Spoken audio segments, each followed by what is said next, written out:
कमल नयन मधुर बैन माल गल सुहावे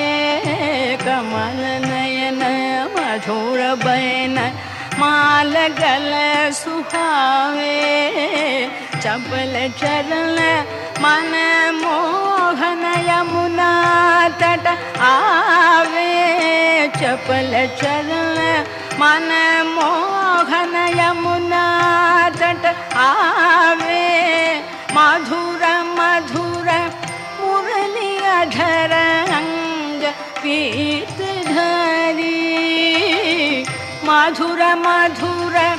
मुरली अधर अंग पीत धरी हे दयाल नंदलाल पाप ताप हरी।